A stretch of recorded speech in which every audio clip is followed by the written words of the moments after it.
What's going on, fellas? Hope you're all doing well. Happy Friday. I hope everybody has a good weekend. It has been 8 months since I have last done a top 5 top tier video, so I'm going to try to speed run the disclaimers and stuff like that after that 1 minute and 45 second long intro cinematic. I hope you guys enjoyed that, by the way.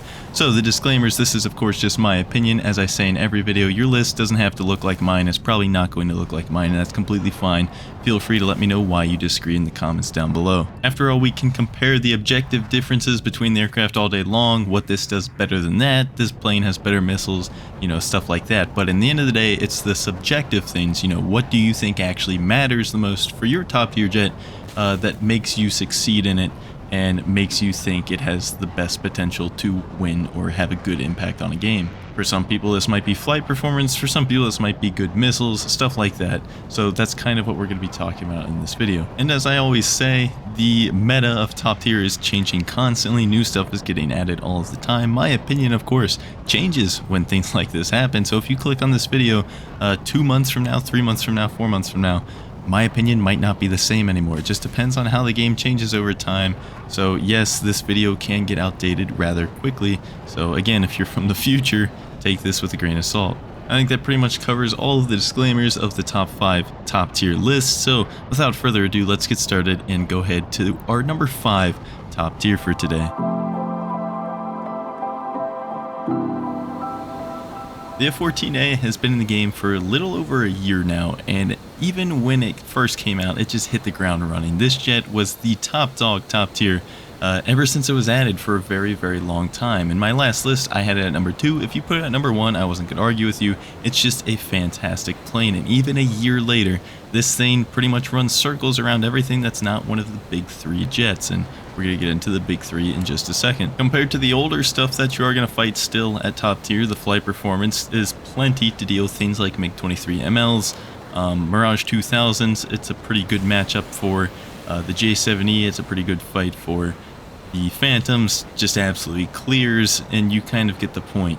This thing is just not willing to die, and it's not willing to give up a spot on a top 5 top tier list. You get 6 radar missiles and 2 IR missiles, which is a great kit. Its radar is pretty damn good, and it's just all around a fantastic plane. Unfortunately, I absolutely hate Tomcats. I can't play them. I never have been able to play them, and I don't enjoy playing them. And so I'm not going to spend too much time talking about this other than just acknowledging that it's a pretty damn good plane, even in 2023 of July. With its 8 missiles, 16 for 16, and bigger maps, it still fits into the meta of top tier pretty damn well. So I'm going to end out the clip by simply flying low and dodging this SAR missile, and we'll move into our number 4 plane, which is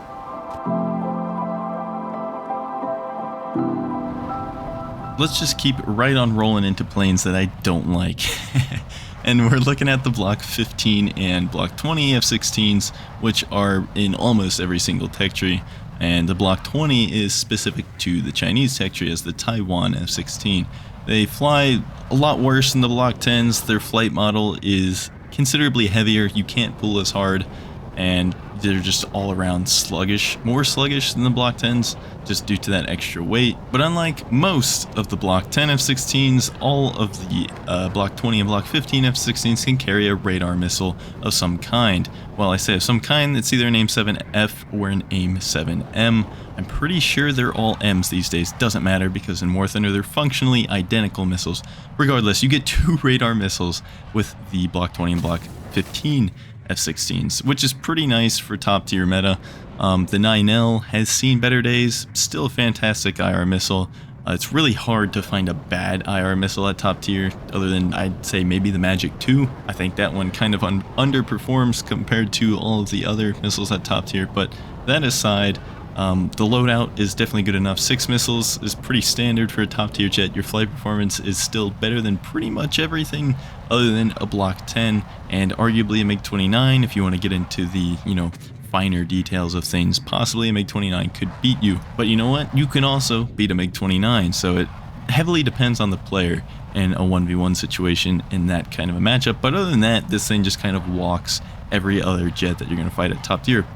Especially so because a lot of the vehicles you find at top tier aren't even true 12.0s. You gotta think that a lot of them are 11.3, especially premiums, and you've got a few 11.7s in there, and I would consider true top tier to be an 11.7 or 12.0 plane. Not to say you don't fight a bunch of other things, which you do. One of the great reasons why the F-16 is still strong in the flight performance department. However, this one is at number 4 because it is not necessarily the best at either the flight performance side of things or the loadout side of things. There's definitely some better loadouts at top tier than carrying 4 9Ls and 2 Sparrows, and there's definitely better flight performance than what you can get with the Block 15 and Block 20 F-16. So all around, still a great plane. I hate playing them because I just really don't like the flight model.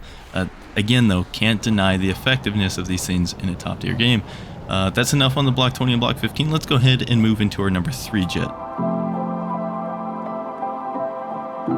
Much like back in the first top 5 lists where you'd pretty much have mostly Phantoms, because that's most of top tier jets was just F4 Phantoms, today's top tier is mostly just F-16s and F-14, so no surprise at number 3 we have more F-16s, and I had the F-16 AJ and the Nets as Block 10 F-16s here. So let me explain. Ultimately, what it comes down to is I just couldn't decide. The F-16 AJ is an extremely good aircraft, arguably the best F-16, but on the other hand, the Nets is also possibly the best F-16. It just kind of depends on which theory you subscribe to as far as what you think makes a good top tier jet.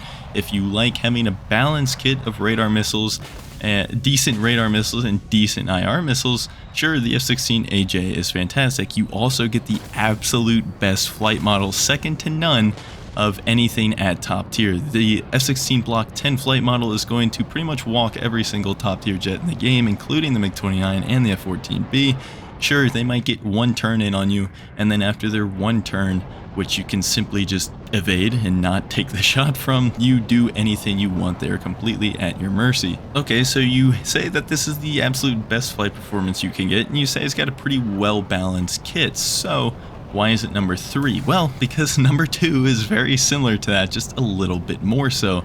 And so let me explain the Nets now. The F-16 Nets just recently got its Python 3s, and without those, it just wouldn't be on here, plain and simple. Having 6 9Ls since the flare resistance nerf of the 9L and the missile drag changes and all that, they're just really not that special anymore. However, I have to admit I'm pretty biased with the Nets being on here. I just simply couldn't decide where to put it or where to put it at all, so I'm like, what the hell? This is the Block 10 section, and they're exceptional Block 10s because they're not just carrying nothing but 9Ls like they used to. And so with the Python 3 on the Block 10 flight model, I think you actually do get a very potent top tier jet, because there's really 2 ways you're going to be getting kills in top tier. All right, and this is where you gotta kind of follow my train of thought to understand why I would put the Nets on here.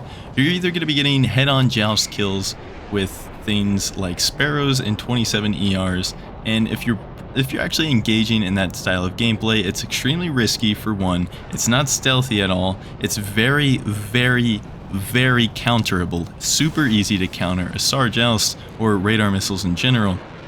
And more often than not, you're simply just going to lose to the 27 ER anyways, let's be honest. That missile's absolutely busted. It's outranging the 7M all day long. It's not necessarily outranging the Phoenix, but it's certainly going to go just as far as your Phoenix launches are going to, and it's going to get there first every single time, so it's probably going to win in the Phoenix versus 27 ER joust. It's hard to actually be effective in radar missile combat without, relying on your enemy just being incompetent, which you absolutely can do in top tier. Let's be honest, there's a lot of incompetent top tier players that makes getting radar missile kills very common and very easy in a lot of cases, but if you're against a team where, and I'm seeing this more often, every single patch, it seems like people are getting a little more wise to the radar missiles, and if you get a team that's just flying low and not letting you just shoot them out of the air with radar missiles, your kit's pretty much going to waste. And this has pretty much always been the way top tier ARB's been. That's why way back in the day I threw the J7 at number 1, just because I don't think that radar missiles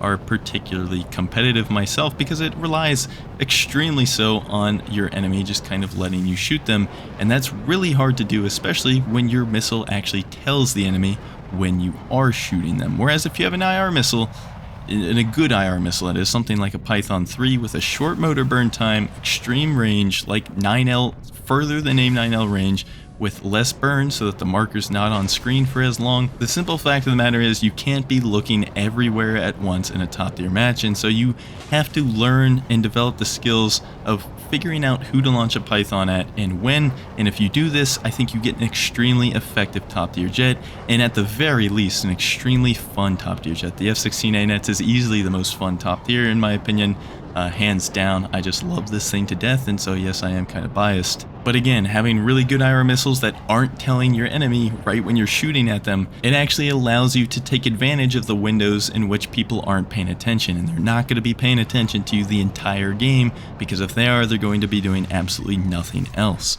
And so I think all of that together, wrapped up with a nice bow on the Nets, puts it on the list. If you disagree, I understand. Having only IR missiles just isn't everybody's cup of tea, but it certainly is something I thoroughly enjoy, and in my opinion makes for a very effective top tier with the right combination of jet and missile, which is what you get on the Nets.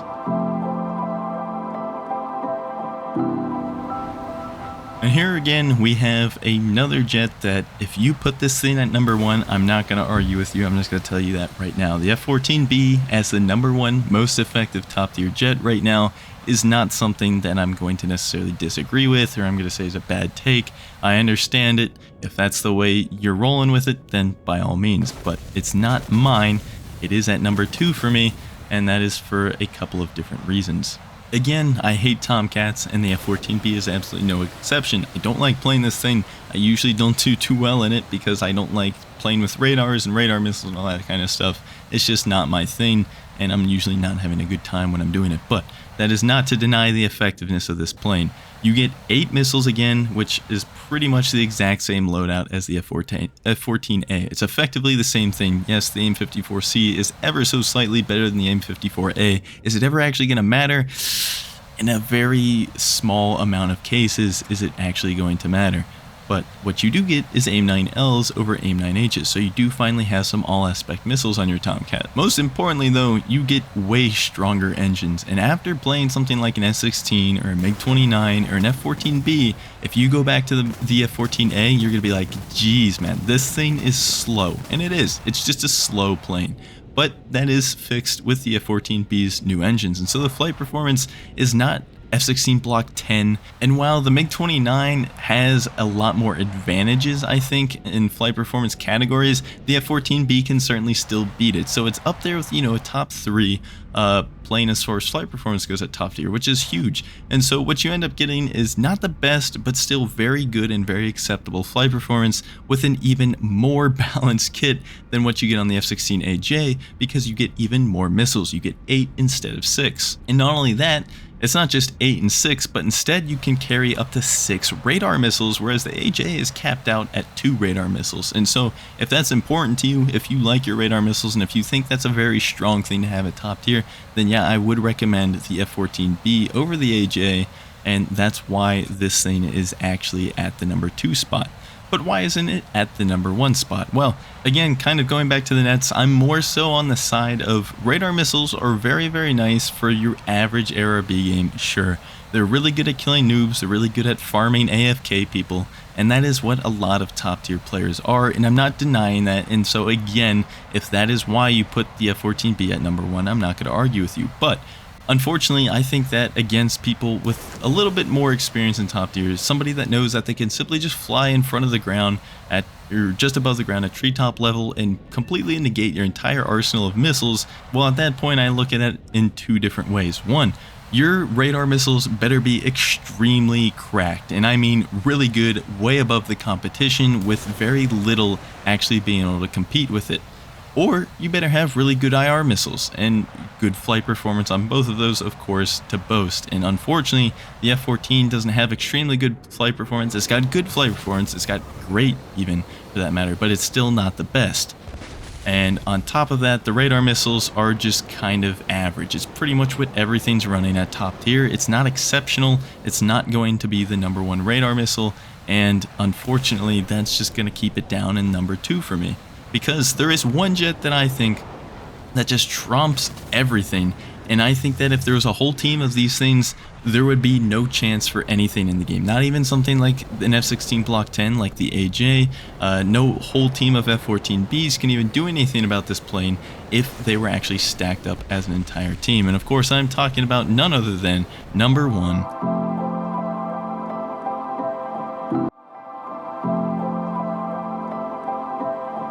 Number one, the MiG-29, or really you could say number one, the R-27ER, and it would effectively mean the same thing.